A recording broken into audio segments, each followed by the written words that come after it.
Hello friends, good morning. Memory মেকার্সের আরও একটি নতুন ভিডিওতে তোমাদের অনেক অনেক ওয়েলকাম। আজকে তোমাদের সাথে শেয়ার করব আমাদের বৃন্দাবন ট্যুরের 4th পার্ট। আর আগের পার্টগুলো যারা দেখোনি তারা ঝটপট আমাদের চ্যানেলে ভিজিট করে আগের পার্টগুলো দেখে নাও, তাহলেই জানতে পেরে যাবে আমরা কিভাবে কলকাতা টু বৃন্দাবন পৌঁছেছি। আগের ভিডিওতে তো তোমরা দেখেইছো যে আমরা মন্দির দর্শনের পরে একটু ব্রেকফাস্ট করে নিয়েছিলাম, আর তারপর আমরা বংশীবট দর্শন করে সুদামা কুটিরকে বাদিকে ফেলে একটু সোজা এগিয়ে বাদিকের রাস্তাটা ধরে নিয়েছি। এইটা কিন্তু যমুনায় যাওয়ার রাস্তা, আর আমরা এখন যাচ্ছি যমুনারই দর্শনে। এই যে ফাইনালি মা যমুনার দর্শন পেয়েছি। তবে এই জায়গাটা থেকে ডিসঅ্যাপয়েন্ট হওয়ার কিছুই নেই, এটা জাস্ট নর্মাল একটু ফাঁকা জায়গা, আমরা ঢুকে পড়ে একটা ক্লিপ নিয়েছি, বাস এইটুকুই। তবে যমুনার ধারে কিন্তু খুব সুন্দর সুন্দর প্রচুর ঘাট রয়েছে, আমরা সেখানেও যাব। এই যে এখানে কিন্তু এরকম ধরনের অনেক নৌকো তোমরা পেয়ে যাবে যমুনা পারাপার হওয়ার জন্য, জাস্ট তোমরা নিজেদের মতন একটু বার্গেনিং করে নিও। এটি হলো কেসি ঘাট, বৃন্দাবনের প্রধান স্নানের ঘাটগুলির মধ্যে একটি। এখান থেকে ভিউটাও কিন্তু অসাধারণ। এই ঘাটটা কিন্তু বৃন্দাবনের সব থেকে সুন্দর ঘাটগুলির মধ্যেও একটি, কারণ এর তীরে রয়েছে বিশাল পাথরের প্রাসাদ, আর এখান থেকে সুপ্রাচীন মদনমোহন মন্দির একেবারেই দৃশ্যমান। এবার তোমাদের বলি এই ঘাটটার নাম কেশি ঘাট কেন। কথিত আছে ভগবান শ্রীকৃষ্ণ কেশি নামক রাক্ষসকে এই জায়গায় দমন করেছিলেন, এই কারণেই এই জায়গার নাম কেশি ঘাট।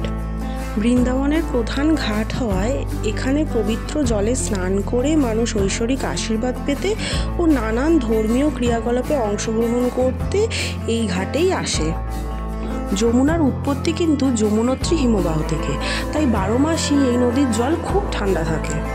এছাড়াও মাইথোলজি অনুযায়ী সূর্য দেবতা এবং তার পত্নী সমজ্ঞার কন্যা হলো যমুনা, আর মৃত্যু দেবতা যমরাজের ভগিনীও কিন্তু এই যমুনা। এবার দেখো, পুরাণ মতে তো যমুনা নদীকে ঘিরে ভগবান শ্রীকৃষ্ণের নানান লীলার কথা প্রচলিত আছে। তবে তারই মধ্যে থেকে বহুল প্রচলিত একটি লীলা তোমাদের সাথে আমি একটুখানি শেয়ার করছি। কালিয়া নামে একটি বিষধর পঞ্চমুখী সাপ হঠাৎই একদিন যমুনা নদীতে বাসা বাঁধে।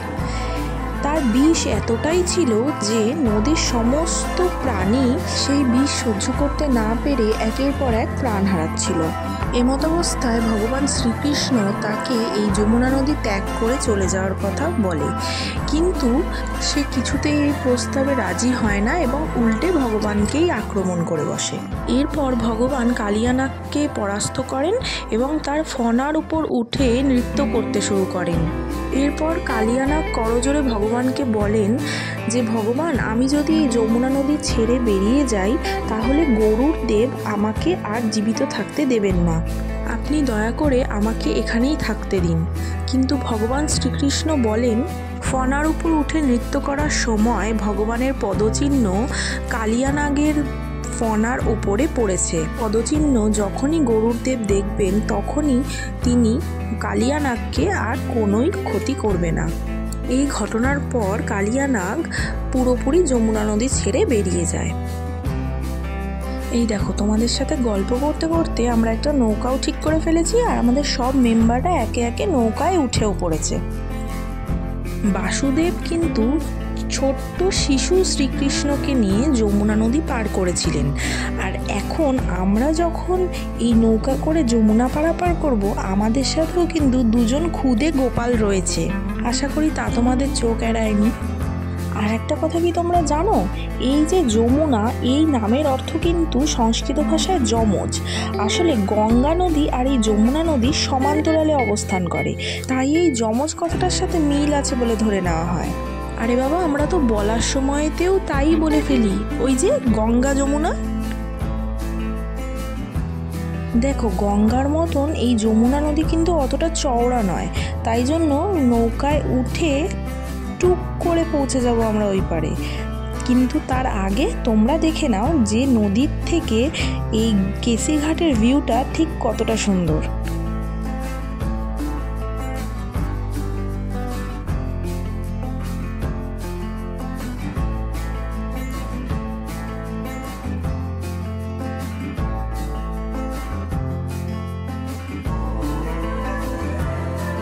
তোমাদেরকে আরেকটা কথা বলে রাখি, বৃন্দাবন ঘুরতে আসার সব থেকে ভালো টাইম কিন্তু অক্টোবর থেকে মার্চ মাস পর্যন্ত।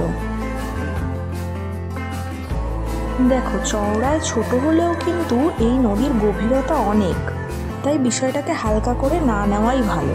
যারা সাঁতার জানো না তারা যেন ওই যে ওরকম নদীতে ঝুঁকে পড়ে আর জল ধরতে যেও না, কারণ অ্যাজ অলওয়েজ সেফটি কিন্তু ফার্স্ট। আচ্ছা, যমুনা নদীর ব্যাপারে তো অনেক কথা হলো, কিন্তু তোমরা কি জানো এই নদীর আসল ভৌগোলিক অবস্থানের ব্যাপারে? মানে পাতি বাংলায় বলতে গেলে এই নদী কোন কোন জায়গার উপর দিয়ে বয়ে গেছে? আমি তো জানি, কিন্তু তোমরা কারা কারা জানো কমেন্ট করে আমাকে অবশ্যই জানিও।